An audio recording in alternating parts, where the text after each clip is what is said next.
Welcome to the Disney Hour Express podcast. I'm Abbie. And I'm Rob.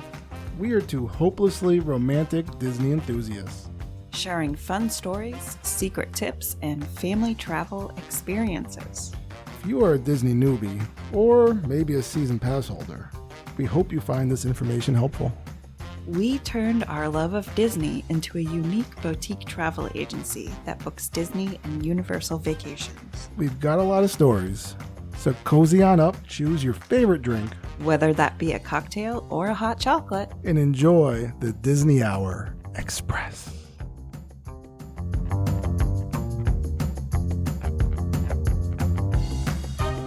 Hey, Potteneers, welcome back to the Disney Hour Express. Today, we're stepping just outside of the Disney bubble we love so much, and we're heading over to one of the biggest Halloween events in the world.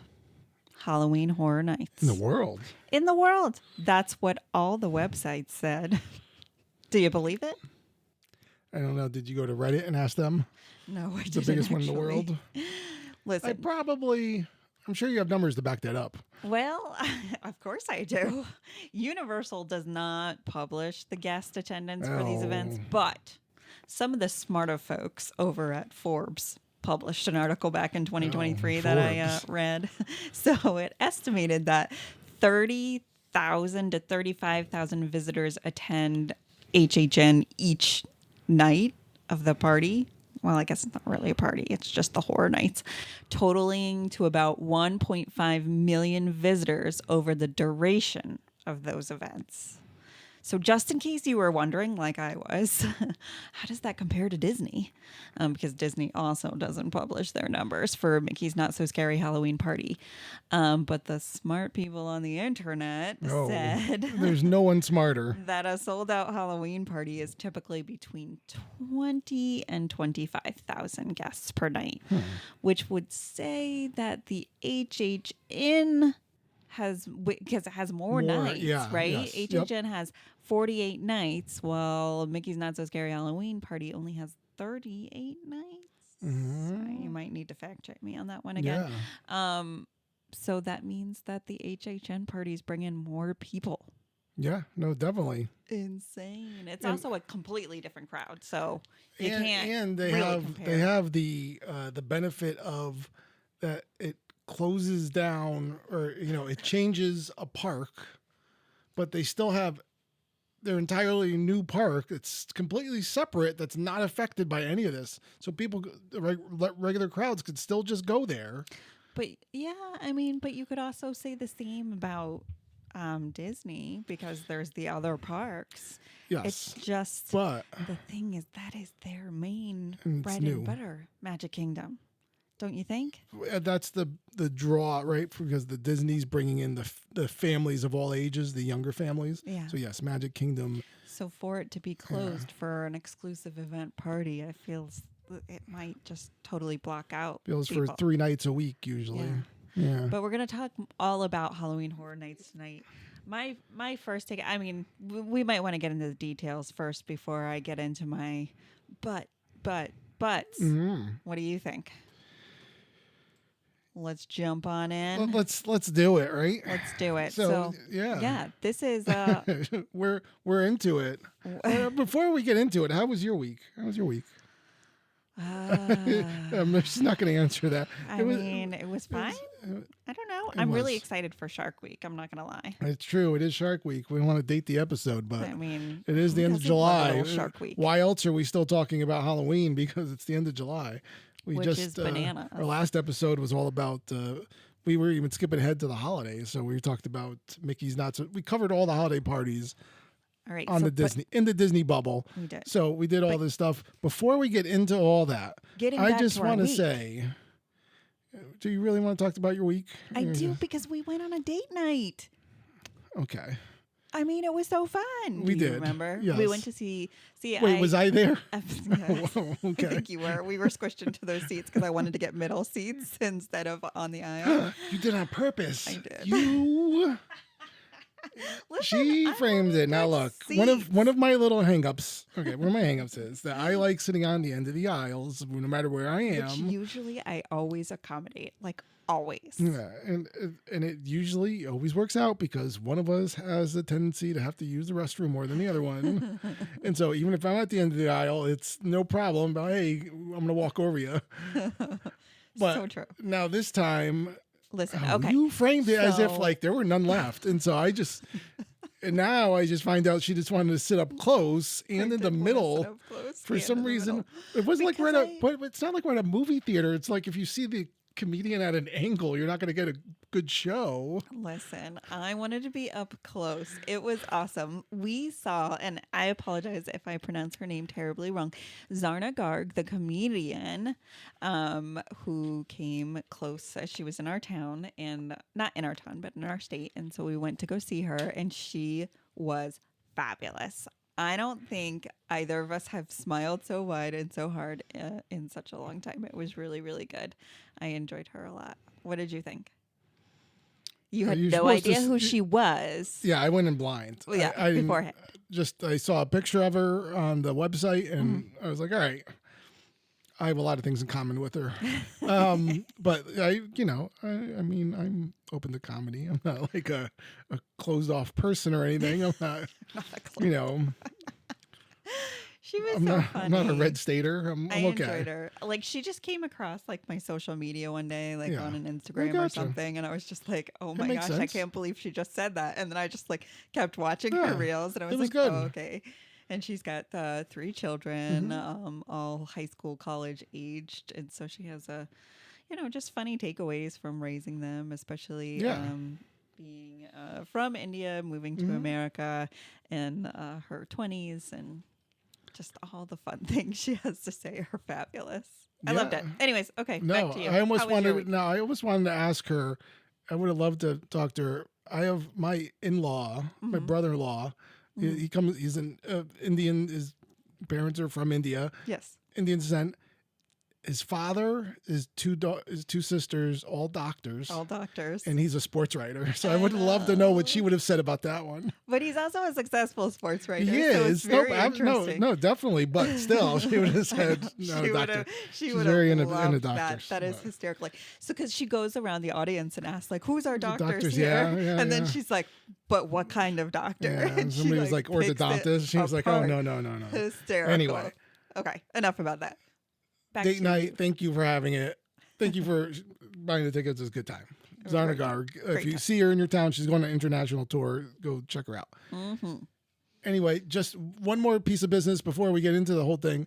Our little podcast that could. Well, I was going to announce that at the end, but we can Well, do we're it gonna do it now. now. We're gonna do it now because Well, everyone is yeah, gonna let's do it, fade let's out do by it. the end. They're all gonna turn us off. Like, what are these people even talking about? We just went over Surpassed the 10,000 downloads, downloads. and we're actually almost at 11,000. We are so grateful that you've made us a part of your Disney planning. This is amazing. So we appreciate it. It looks like we have a few more pioneers as of late. So we appreciate everyone tuning in.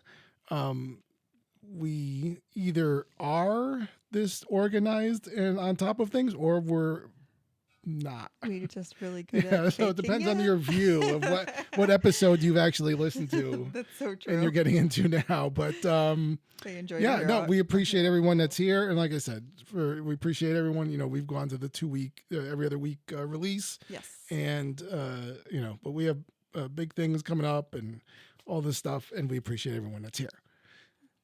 Love you, pioneers. Woo. Anywho, Okay, back to Halloween. back to Horror Halloween Horror Nights. Nights, or HHN as it's called. 35. HHN 35. 35. So I mean, is it the 35th year?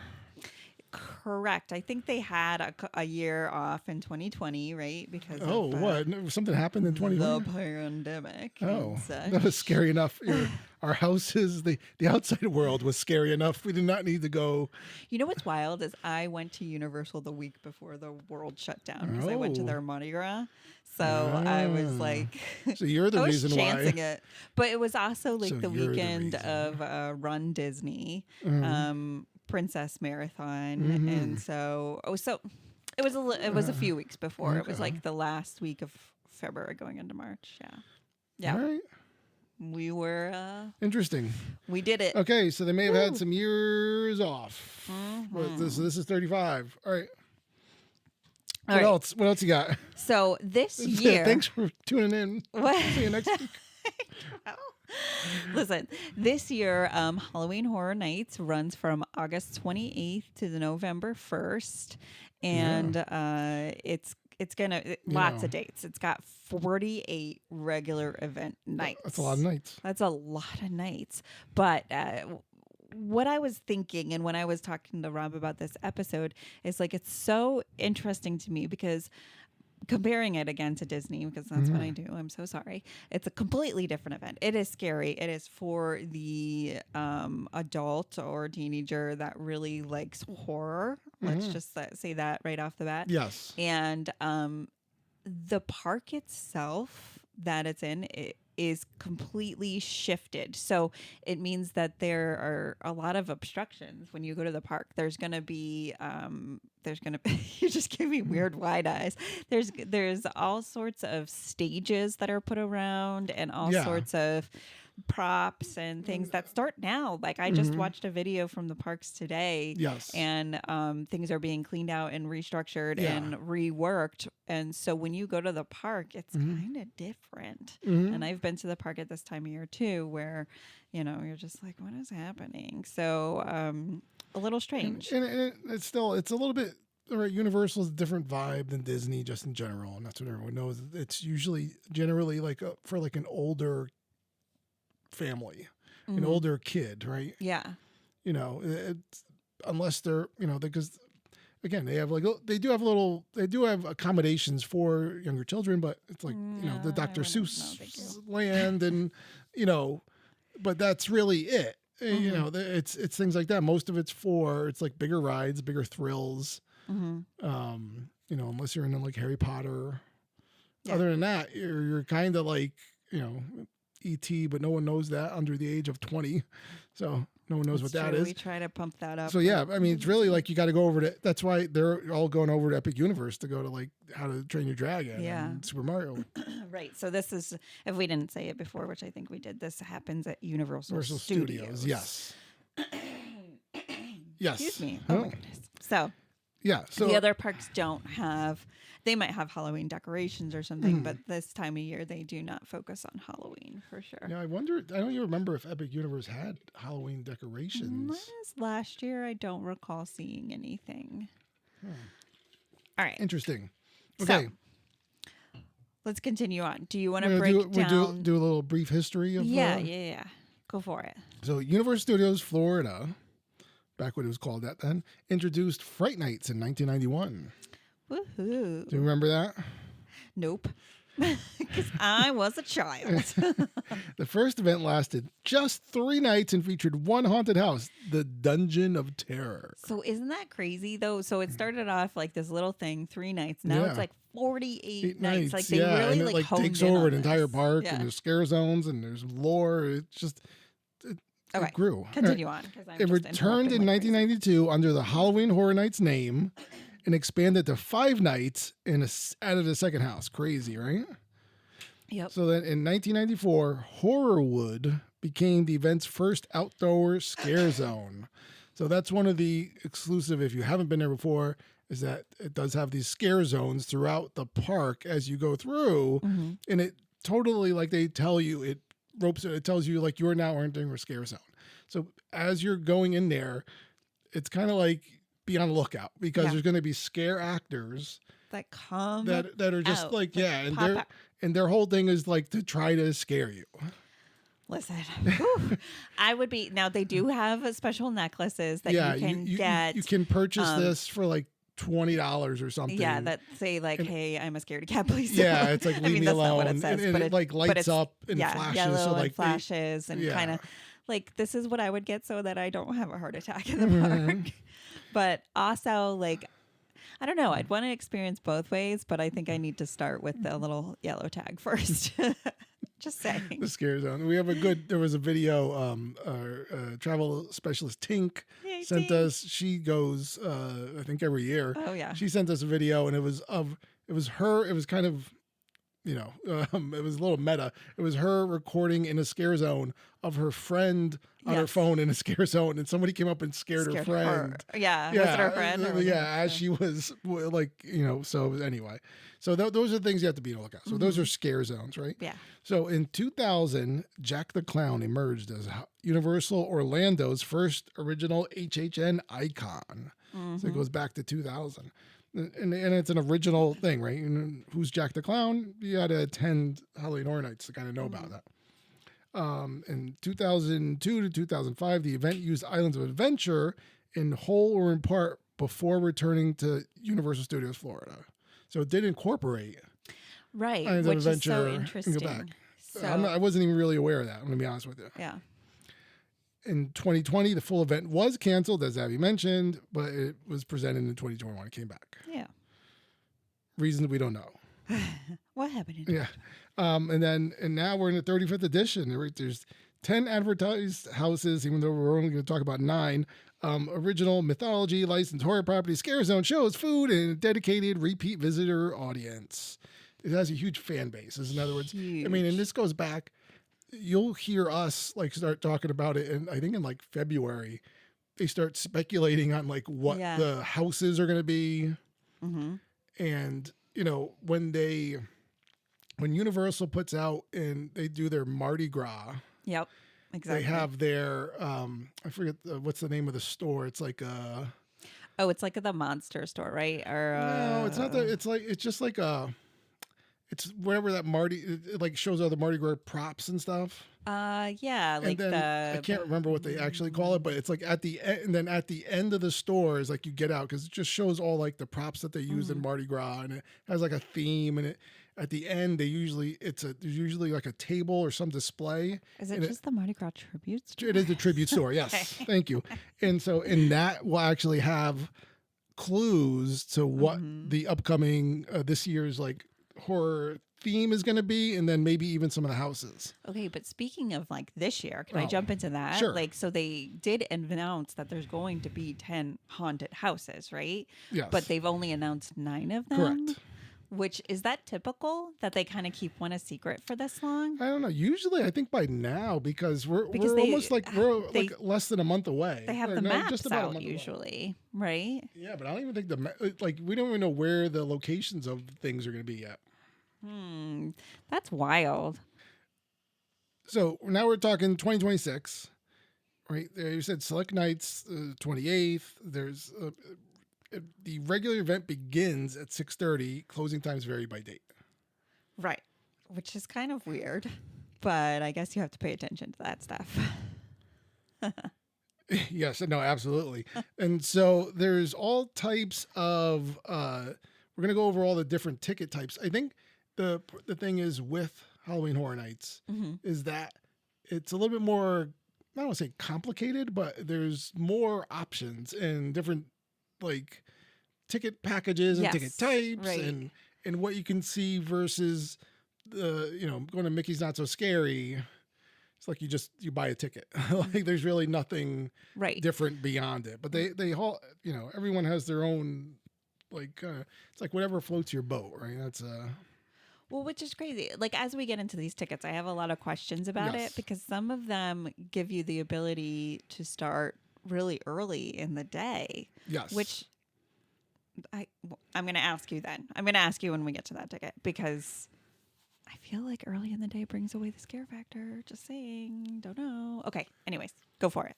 So one of the aspects that we will talk about, or again, as we're going through it, one of the things they have is something called the Premium Scream Night, right? And that is somebody was looking at my monitor, so that's why is it okay? Everything working? Yeah. Okay. No, you're good. Great.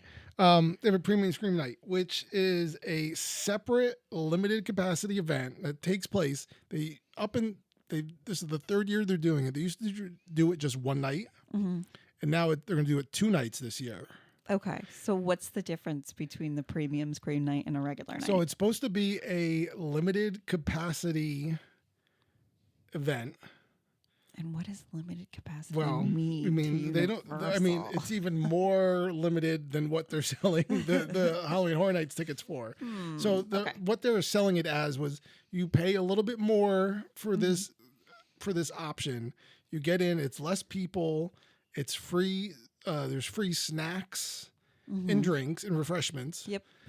And that you're gonna get an opportunity to have. It's supposed to be like a staggered horror, like in the houses. Yeah. So like because right now when you go to Halloween Horror Nights, you're basically, just because of the amount of people, you're basically in like a conga line as you're going through the house. So there's people that are right behind you. Right. And you can hear them screaming. And then there's people right in front of you. So it's not even hear them screaming. Like they're on your back and in your front. Like, so you're just going through as like a conga line. Yeah.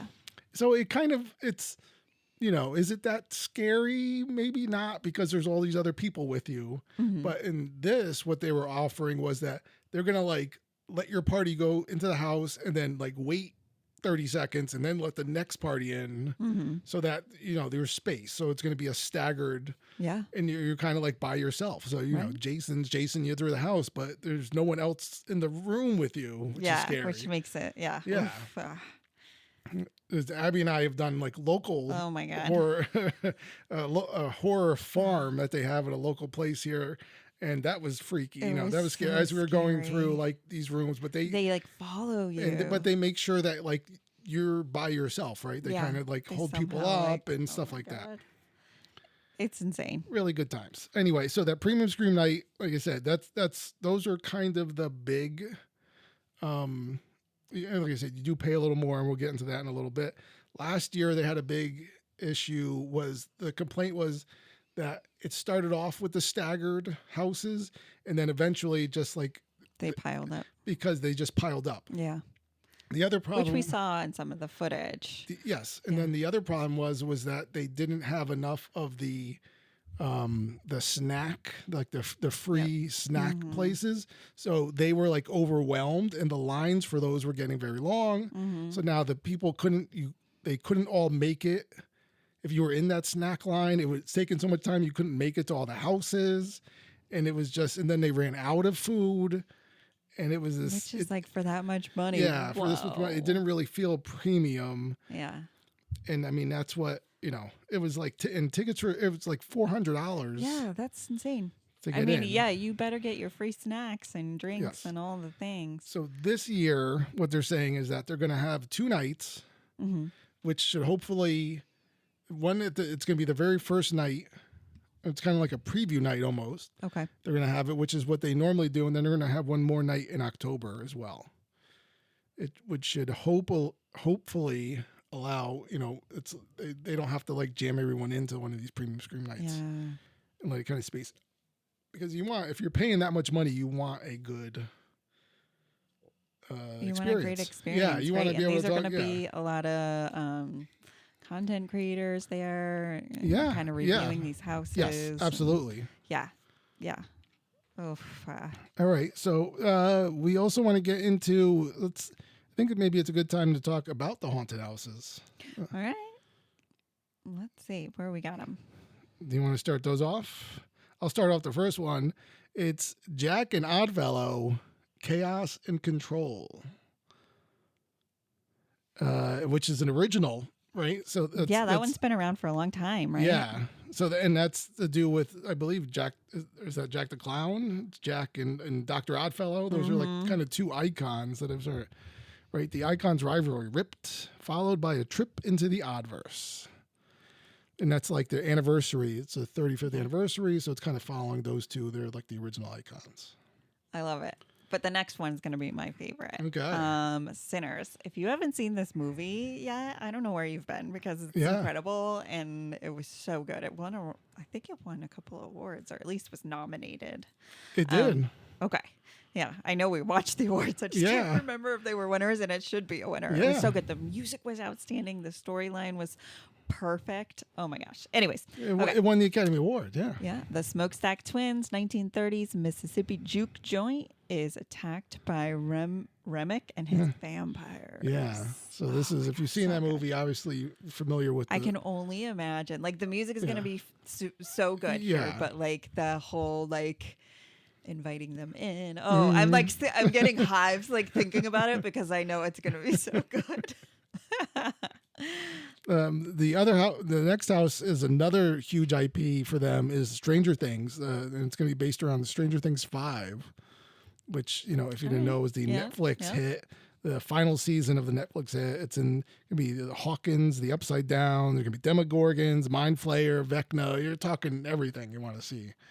In these, I always just think of like when I think of Stranger Things, I think of like goo. I'm like, are you gonna come out like covered in some sort of like maybe goo? Well, if you remember from last year, right? They had the Terrifier house, and they had it where it was like the wet side. You could go on either the wet side or the dry side, and it was like, I don't want to be wet. Do you want to be gooed this year? Yeah, do you want to? All right, the next house is Hellraiser, which you're a big fan of. Oh yeah. I can't say that I've seen any Hellraisers. Have you? I'm sure you've seen them all. A good amount of them. There's like 9 of them now. So it's what's gone the crazy. like basis of it? It's based on the original trilogy. Yeah, with Pinhead is the guy that you've seen. He has like all the pins okay. sticking out of him, and it's all about this like The Cenobites. Well, yes, the Cenobites. Yes, they're rituals, and it's basically that. It's like they're trying to bring like hell on Earth. Journey through hell. Yeah, all this thing, and they're opening Pandora's box and all this stuff, and it gets. All right. It's like sci-fi, but it's horror. It gets a little sci-fi, but anyway. The next house is the Evil Dead Burn, which is a new installment to the Evil Dead series that just came out just like a few weeks ago. So they're really hopping in there. Mixed reviews. Wow, really? Mixed reviews from what I've heard. That's interesting that they've jumped on it. I mean, Evil Dead's a huge franchise for horror people, but you know, based on the new movie, who knows? All right, the next one I have no idea. HR Blood and Guts presents. So you like HR Halloween Hufflepuff? Frightacular. That's so funny. Blood and Guts. HR Blood and Guts. Yeah. So the horror host returns to WKNB for a Halloween scare-a-thon. Yeah. Blood and Guts previously appeared at HHN 21. So this is going to be a fan favorite, I think, as it comes back. Absolutely. Cool. And then the next one's Madlands Cage Cannibals, which I read as Cage Cannabis, which is a whole different. Too. It's a that's why we're married. It's a whole different ball game, and that's probably a whole different podcast to ask how many fans have just a little gummy before they go. I'm and sure. how does that go? Oh boy. And that one's about survivors entered an abandoned zoo ruled by rival cannibal groups modeled on animal behavior. Sounds frightening. Madlands. Interesting. This like reminds me of that weird show, but I can't remember the name of it. But there was like a show where they had like antlers and all sorts of things. Anyways, okay. The next one is Cybergoria. Oh. Humans awaken from a machine-controlled cryogenic sleep to find their cybernetic caretakers have removed their flesh. I mean, generally, when I go into a cryogenic sleep, I kind of hope to have my flesh when I wake up. So if I no longer have it, I might be a little bit upset. I might be like, I really have to pee, like, you know, and where's my flesh? I have no skin. Where's my flesh? So that's something we all have to be concerned about. The next one is Invasion, Alien Abduction. Doesn't really sound like there's a lot to be, not a lot, you know, left to the imagination on this one. It's an alien attack on a southwestern homestead involving the Greys.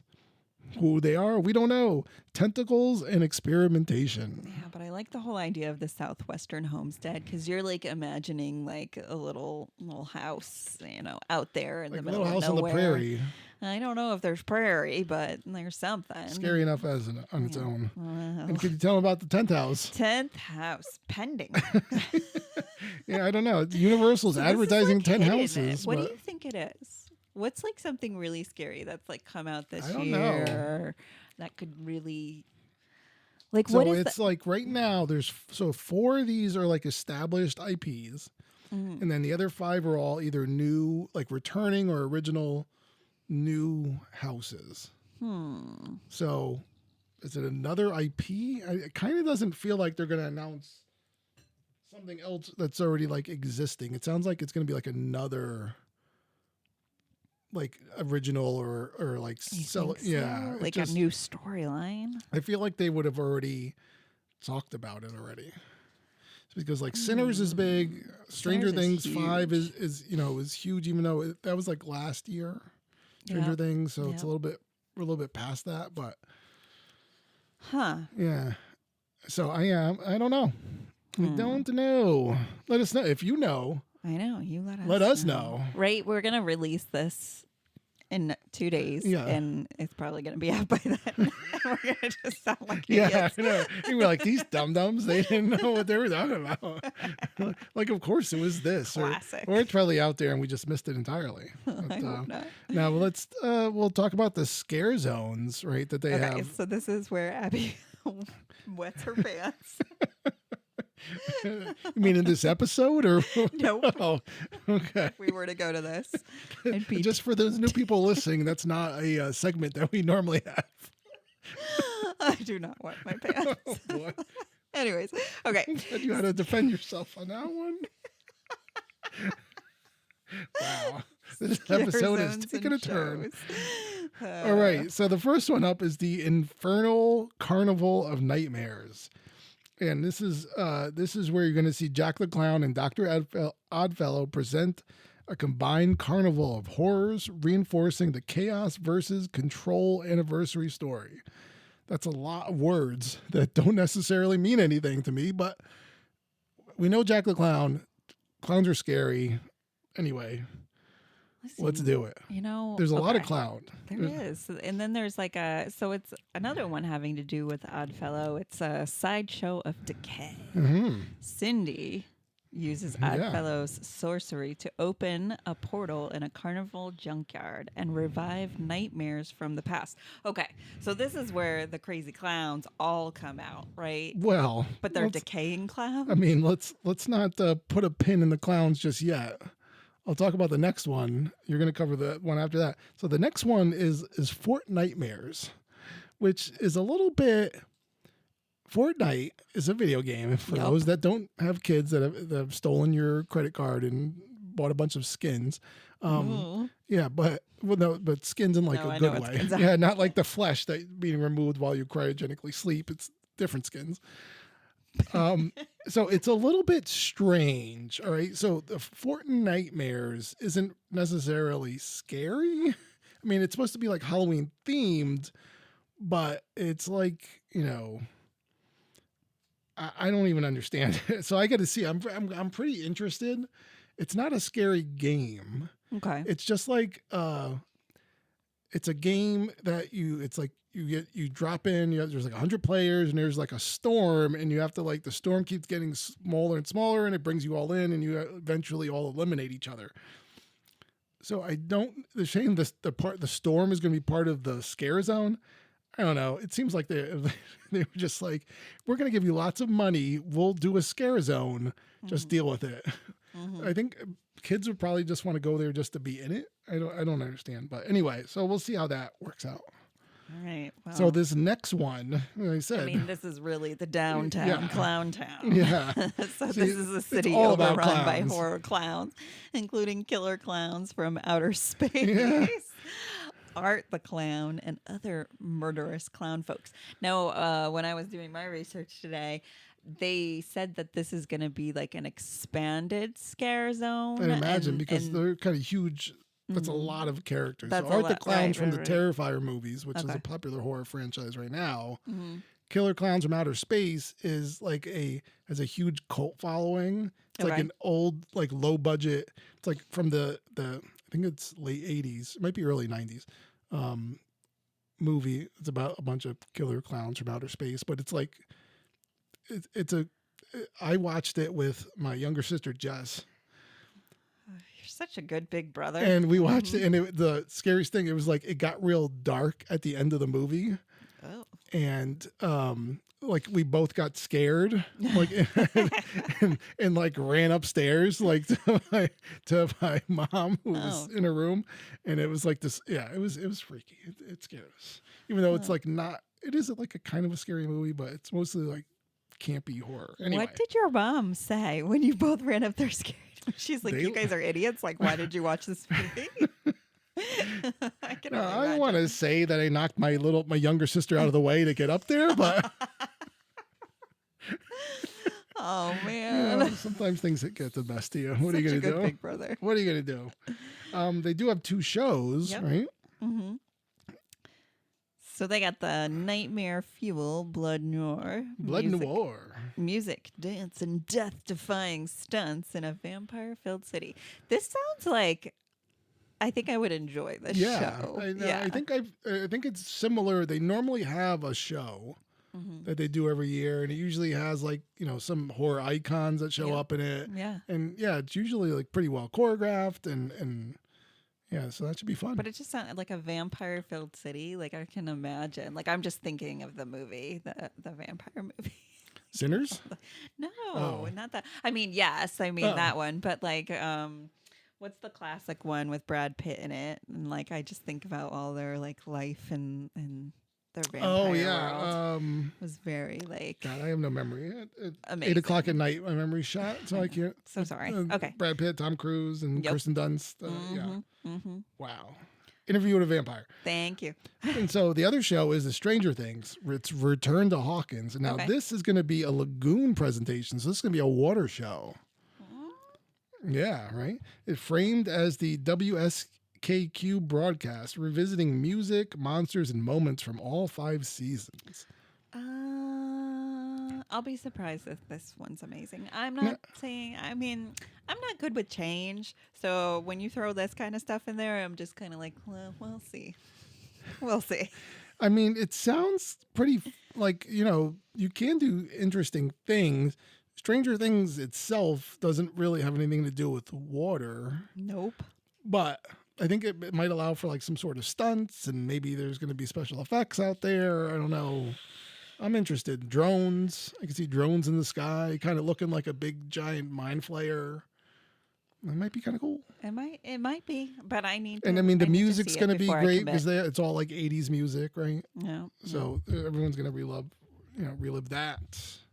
All right. So one of the things we always say about these parties is that they're the line rides are usually very small because it's a big deal about being at the party, doing the houses and whatnot. Mm-hmm. So when you go on, the rides, it's just going to be a really lightweight. And they did confirm some of the attractions that will operate during this event, which would be Revenge of the Mummy, which is your indoor roller coaster. And were you holding up your finger? Or no. Something? Oh, sorry. Harry Potter and the Escape from Gringotts, which phenomenal ride, so good. Transformers, the ride 3D. I mean, I'd want to go. And Men in Black, Alien Attack. It's true. Love it. So good. Always fun. So they're still not saying those are only 4. There could be more rides open. Usually there's a little bit more, but it's a little like I don't know if that kind of leaves out like E.T. Yeah, like Villain Con, like the Minions ride itself, the Simpsons. But I just don't like why if you're there. Like I don't know why they would be there. Like because the houses and the shows are so immersive, and you're going to be spending your time there. I could see them just having these 4. Like there's just not like I could understand them having Diagon Alley open, So and because but because you can still go to Islands of Adventure if it's open and do the you could do the Hogwarts Express and you go back and forth between the two. So like I can understand them having that open, but I don't see them why they would have ET or any, like you're not gonna walk all the way over there. Yeah. When you pay because you have to pay to go into Halloween Horror Nights right past a certain point. Right. The park is open up until I think 6:30. But well, we'll see what it comes from it. Yes. All right, so then they've got the specialty food, drinks, and the dining venues that are open and not open. And we're going to run through those. But they actually haven't announced them yet. Just kidding. So we've definitely read all of our notes. Listen, guys. It's a lot of notes. There's also 19 page of notes, so I'm not going to lie. But yeah, they usually do have, obviously they have a lot of like carts set up all over are selling like specialty scary foods and things like that. Right. But then they have other places that are still open, just selling, pizza. If you just want to get pizza, there's a lot of people there. You're going to want to eat, get a drink or something. And I have to say that the Universal food, in my opinion, has always been spot on. Like, I love Universal food over Disney food. I'm so sorry. There she did it again. Fired. You could go back to the episode where we actually talked about this, and she made her stance then. Good. I've never, of course, I'm sure I've had a bad meal in Universal, but like, the majority of like just getting things on the fly at Universal has been so good. Like we just looked, we just watched a Mammoth Club video where they did all three the water parks, right? And so they did Typhoon Lagoon, Blizzard Beach, and then Volcano Bay, which is about to close for a lengthy refurbishment at the end of the season. And like they said, the food like blows away at Volcano Bay. The food blows away both of the Disney water parks. Right. This is like one of the things I really think Universal like knew that they had like a leg up on for some reason. Yes. And they just keep excelling at it. Well, I think what the interesting part of that is that up until Epic Universe opened, I would venture to say that were any of the sit-down dining in Universal, was it any good? Was there like of the table service sit-down dining places? So, well, that's the thing is like we really just went to experience things on the run. Yeah. So like things like that. And of course, I'm terrible with names, which is so funny that I'm like a podcaster and a travel agent. But when we sat, I think it was like the Bumblebee cart or something, and it was just the tacos on the side in the Simpsons land. Yeah, so good. And then we had like a vegan, like a potato with like vegan stuff on top, like but they really didn't have like a signature like table, like they do dining, or they had a place that was good, but it's closed. They've closed it. Mythos. Right. Recently closed. Just recently closed.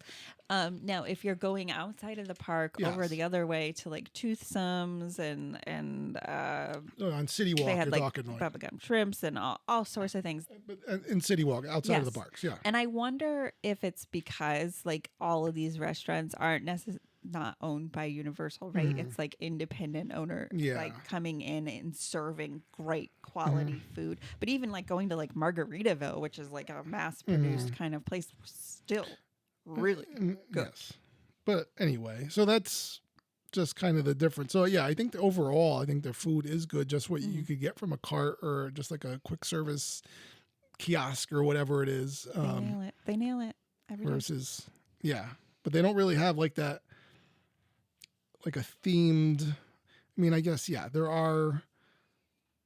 the places in Harry Potter. Anyway, we're getting off. I don't want to get into that. We're getting off track here. But I know, because I wanted to talk about it. But like the 3 broomsticks and stuff, I thought that was pretty good. Those are themed very well. Yes, but that's part of like, that's like a newer part of Universal, and that's why they opened that to be immersive. Right. Immersion. Right. That's what it's all about.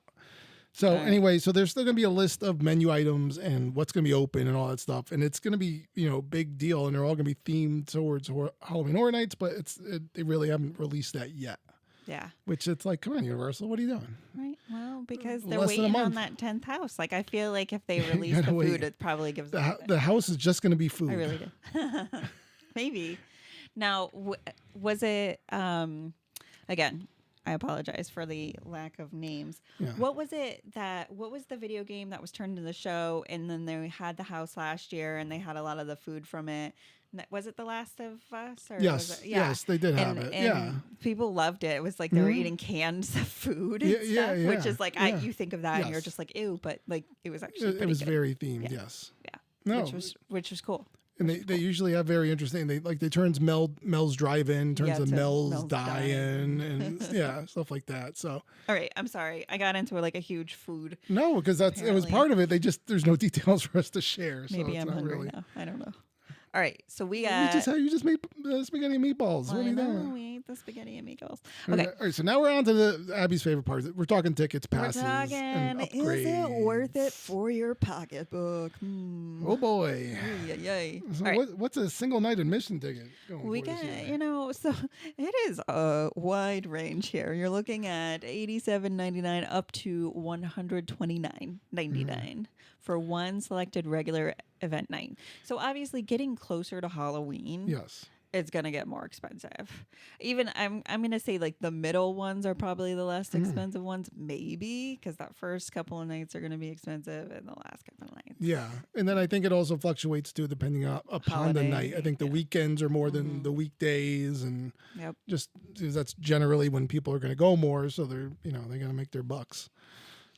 All right, so then Rush of Fear tickets. Yeah. This is up to the first 18 event nights. Yeah, so you can go for the first 18 nights of the event from whatever the start date, which we've mentioned a couple of times. Yeah, you could go any of those times for which is, it's good value, right? Yeah, so wait, are you saying that you can go more than once? Yeah, you can just for $229.99. Yes. So if you're a local, why would you not? Exactly. But it's just for those first, so you're only, by the middle of September, you're done. You're done. You're not going to go in October at all, right? So it's going to be a little bit less, but not really. And so, but you definitely get your fill in. So it's pretty good value. Okay. And then now that brings you into the frequent fear. Yeah. So that's up to 31 selected nights, which is $274.99. About another $50, and that gives you more dates, and it's that ranges. That's could go throughout the entire length. We'll talk about that a little more in a second, but yeah, that kind of ranges up until November 1st. Wow. Okay. Yeah. So that's you just cool. 31 selected nights, I guess. Yeah. But yeah. And then there's a Frequent Fear Plus, which is a little bit more, and that just gives you more days, 41 selected nights. So $324.99. Correct. And then they have the Ultimate Frequent Fear, which is all eligible regular HHN nights. Includes eligible parking. Wow. So you get parking and you get to go. So it's so interesting to me. This Ultimate Frequent Fear is $449.99. Yeah. Now I'm saying Universal seems to always tap into knowing the price points, right? Because as a local, you're looking at these and you're just like, well, I love horror and this fits my price range. And even if you were going for a week or something, on a vacation, you're just like, well, I could just get the 18 one and only go the 4 nights that I'm there over the 7, right? And you would just pay the price, and then they've made their buck, right? Because you're not coming back. You're just using up that pass. Yeah. So they really know how to get into this price point. Yeah, but it does just make sense. And we're going to talk a little bit more about the Frequent Fears in a second because it's a little controversial. As well as they also offer a Scream Early. All right, this is for the lame people who need the lights on. Wow. This is coming from the person that says she wants to wear the light up necklace to make sure no one touches her. I know how to trash talk. Don't touch me, lamos. Wow. Right. Okay. So it starts from $70, right? And then that allows you to get into Universal Studios Florida beginning at 2 p.m.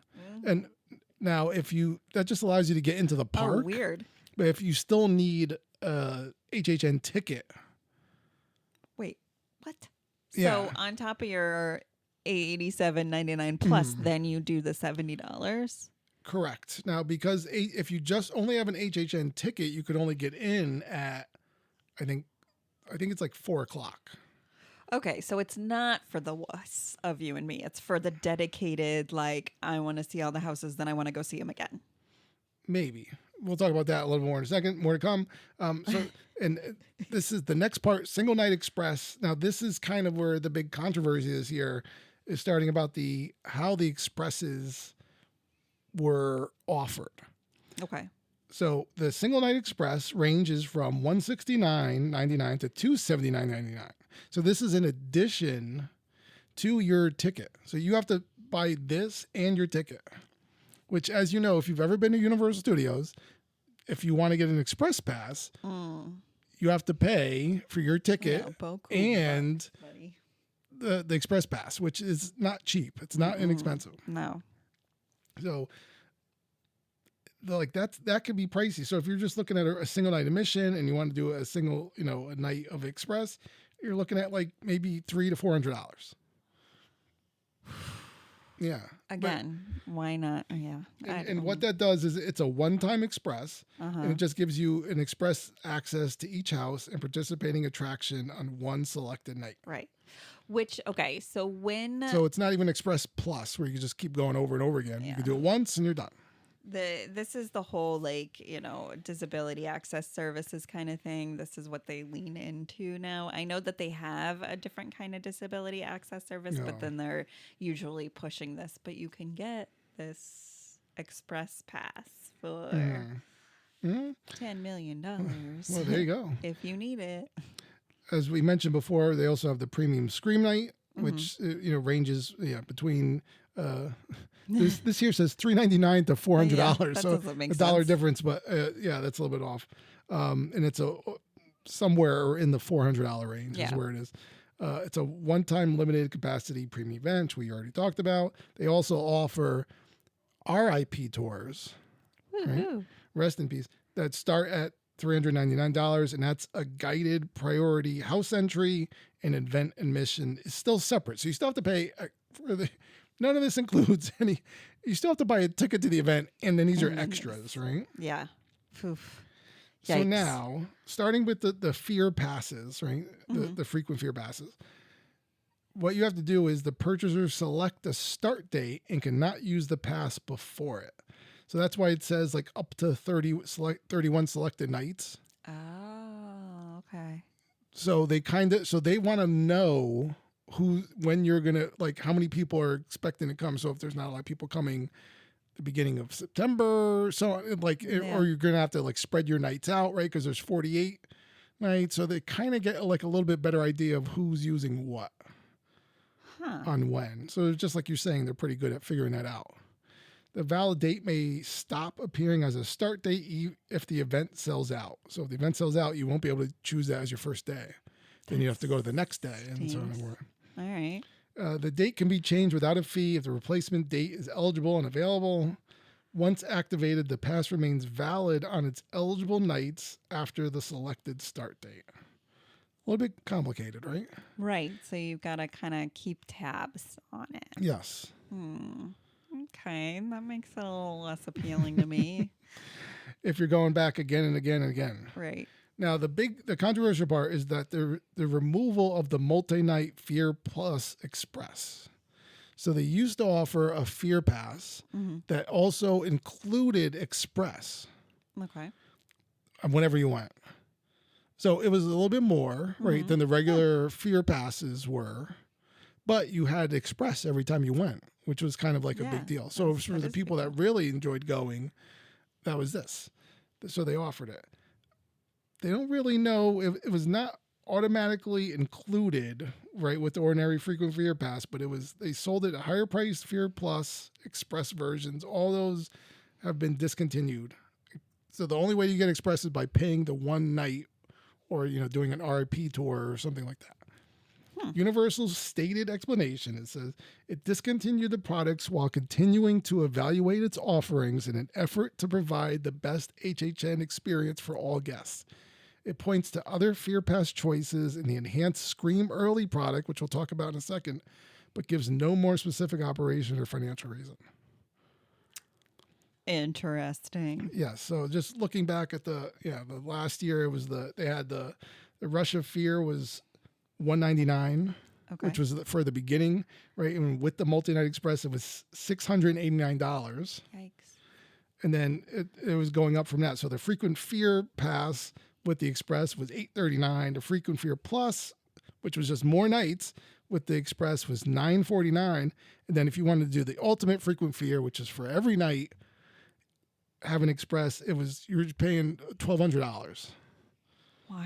Crazy, Okay, right? And so this was, and so that's wild, though. yeah, what they were basically doing, right, is they're trying to control. One of the issues that they were saying was that there were so many people in the express lines. Yes, that made it them, was longer. It was making the express lines longer. Yeah. But then it also makes the standby longer, right? Because they're allowing. So as Abby and I were talking about earlier, well, I was talking. She was mildly listening to me as I go on rants about crowd control and how Disney does things. Mean? Exactly. It's just like with anything else, right? It's like when you go to Disney and before an early entry, before lightning lanes open up, the standby line goes a lot faster because really the lightning lane does. people aren't jamming it up and cutting in front of you, because they get priority access. Mm-hmm. So if there's less express people at these events, the standby line should move quicker because there's less people cutting you off and making you wait. Right. But then they're also saying, well, if you really want the express, now you have to pay for it. But people aren't going to. Even the person that's paying $1,200 to get every night of Express Pass isn't gonna. That's gonna be like 6 nights, and it's gonna, run that total. Right. That would And not. then you're gonna be done. be So helpful. there's a lot of people that are just saying they're boycotting. They're not going this year. Yeah. Right. I don't know. I can't say, but that's generally what it was like a crowd control thing is what everyone's thinking. But it's also like, is it just a cash grab? They're saying you got to pay up. I think it does make sense, but it's I think it's a little bit of both. If you were used to it, yeah. Yeah. So whether you're arguing, for or against, I mean, everyone has their opinions. Let us know in the comments, right? That's what they say. That's what they say. So now one of the other offerings that they've expanded this year is the Stay and Scream for 2026. So in Stay and Scream was in 2025. It was introduced, and what it did was it allowed you at 3 p.m. guests could collect a wristband at one of these designated locations, and then continue riding attractions, eating and shopping while daytime operations wound down. So it was like most house queues were started opening at 4:00, but joining a queue did not mean the house was already operating. So they were just kind of like putting you. Waiting? They were basically just like putting you in like pens, essentially. Could you imagine Florida heat and being put in like? Yeah. These, and then it was like, or that like they allowed you to get like up close to like where they were gonna like. They usually have like the horror icon comes out and like opens up the Halloween Horror Nights like right and does at the like gate. and does the whole thing. So it was like. They were saying in 2025, Five Nights at Freddy's and the Horror of the Wyatt Six began admitting guests around 5:15, Terrifier around 5:30. Other houses opened later. But it was just like, it was still, you couldn't really do that much. And they weren't explaining that you were able to get in like before then and line up for stuff. I don't know. It wasn't really worth it. So this year they're trying to figure it out a little bit better. At 2:00, when you pay for the Stay and Scream, 2:00, there's going to be 3 haunted houses open. So not just you're getting in line, there's going to be 3 houses already open. Okay. So you could get there early and hit up some of those houses before everyone else is getting there. All right. That's nice. Yeah, that's a pretty good. Then at 4:00, there's going to be additional house queues opening. And then at 5:15, there's going to be even more. And then at 6:30 is when HHN officially begins and all houses are scheduled to be open.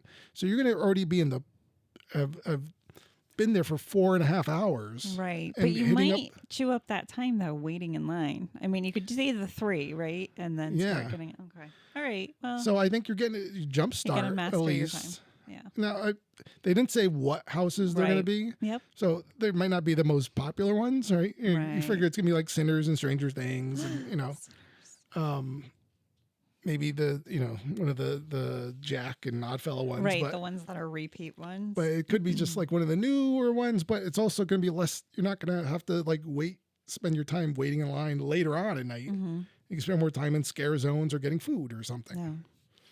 So I think it's a little bit, that's a better deal, but it's still only for one night. and it's not necessarily going to make it go any quicker, but you'll be able to maybe get everything done in like if you're just there for one time. Okay. You know, one of my favorite episodes that we did was like way back when we did, I think, the first one on Halloween Horror Nights. And we were talking a lot about the actors and what it was like to be an actor at Halloween Horror Nights and the repetitive movements and the scares and all of that stuff. It was one of my favorite episodes, just kind of looking at behind the scenes as it always is. I have a question. Would you be a scare actor? Would you ever do that? Would you ever think of doing that? I mean, not right now. You know, you're a mom. Would I ever be a scare actor? Would you have done it in like your 20s when you were down there? And I don't know. I'm not sure that that's like my thing. I don't think so. I don't think I would be a good scare actor. I think most of the time I would probably feel really bad if I scared someone and then like try to coddle them and then they'd be like, "Don't touch me," you know, and like try to punch me in the face or something. I don't know that I would be good at it. Okay. What about you? Yeah, I think I could do it. You could. I think the biggest part for me would be like that I would get tired of doing like the same motion, right? Because a lot of times it's like you see those people that like jump out from like a wall or whatever, and they just like they try to grab you, and they're like you would just. How many times do you do that a night? Like thousands, tens of thousands of times. And just the strobe lights and the screams and the loud bangs. They probably like don't get a break. Like I don't know when a scare actor has to like, you know, pee or something. They gotta use the facilities. How do they do that? Is it like they do Morse code on a radio or something? I mean, unless there's like you have a mask, you tag someone else in. There's a Jason behind you that you just tag him in, and he has to I'm sure there's rules and regulations on how long they can do these things. And I can't. I mean, I know in our old episode we had the number of how many actors they had on hand. I don't know what it is at this point in time, but such an interesting. I would love. See, that's what I would love to do is to interview them all and be like, why do you do this? And like, where did your love of, you know, these kinds of movies come about? Because you have to love it. You have to love it for sure. No, if you're gonna do it, absolutely. Oh, yeah. And you have to love it to go there, right? You have to kind of love the idea of being scared or just the fact that you can go. Yeah. Because I know the people that work at the local one here, they love it. They're like, it's like a cult. Like, and I watched actually a bunch of the actors prior to going to the scare zones here. Get together, and they like had like this little we saw them. Yes, when we arrived, they were all like behind like a house, like. Yes, and they all like have like a meeting essentially, and like get each other hyped up and all that stuff. Oh yeah, very cool. Like it's a thing. So it's kind of like now what would you say to a first time visitor that says they want to go to Halloween Horror Nights? I'd be like, cool. So what's your favorite movie? Like how old are your kids? What are your expectations? Right, they definitely have. I think it was like age 13 and under. They're like, definitely not. And for sure, there are people still over the age of 13 that I wouldn't suggest this to. Like, there's no way our kids would go. We would not even attempt to take them there. No. I think Heidi's kind of getting there, maybe, but maybe. You did take her to that haunted house, but it was like there was no actors. There was no just actors. Like the kind of. And I was surprised effects. that she actually she was fine. But I'm not sure that she like comprehended what she was looking at. But I think it's scary of other people actually jumping out. Yeah. Oh yeah. So I think we talk a lot about like what you were hoping for and what you were expecting, and definitely I would talk about like crowds and those kind of expectations, as well as navigating. We'd probably look at the house maps before you went, just so that you knew that this is a completely different ball game than just going to the Universal Florida park, right? Yes. Because it's going to look different than it looks throughout the other parts of the year. Completely different. So I would definitely. And it's still like a kind of a pricey ticket. And then if you want to upgrade at all, yeah, it's going to be Right. it's a lot of money that you could be dropping. Along with that, I'd probably ask, like, well, where do you want to stay? I would, if this is your priority and you're like really into it, I would suggest, and I know this is probably not popular, but I'd suggest staying more local, like on one of the resorts that's with the boat rides and stuff, because this goes really late at night, and you want to be hyped up. You want to get there. You want to wait in line and be like revved up, and then you want to enjoy the experience on your way back to the resort. And some of the other resorts are quite far, not quite far, but in my mind, like the 15-minute bus ride, and then you're waiting for the bus and that kind of thing. So it can take a time, and that can kind of make the experience become devalued in your mind. So if this is your thing, make it your thing, and make sure you know all of the elements surrounding it for sure. And I would say definitely if you're only going for one night, it seems to me like the extra $70 for the stay and scream or the scream early Scream early is worth it. Like, why not? Yeah, it seems like you could get a jump start on those houses and kind of beat the crowds and be able to like enjoy the park and be able to see the shows and stuff, because it's like it could be a lot to try to, if you want to try to fit all 10 shows in, all 10 houses and the shows, and like spend some time and like get some of the specialty, drinks and food and stuff. Yeah. You're going to need that 10. It's like 10 hours. I think it goes to like 12:30 or 1 even. Absolutely. So, yep. Anyway, so that's our wrap up.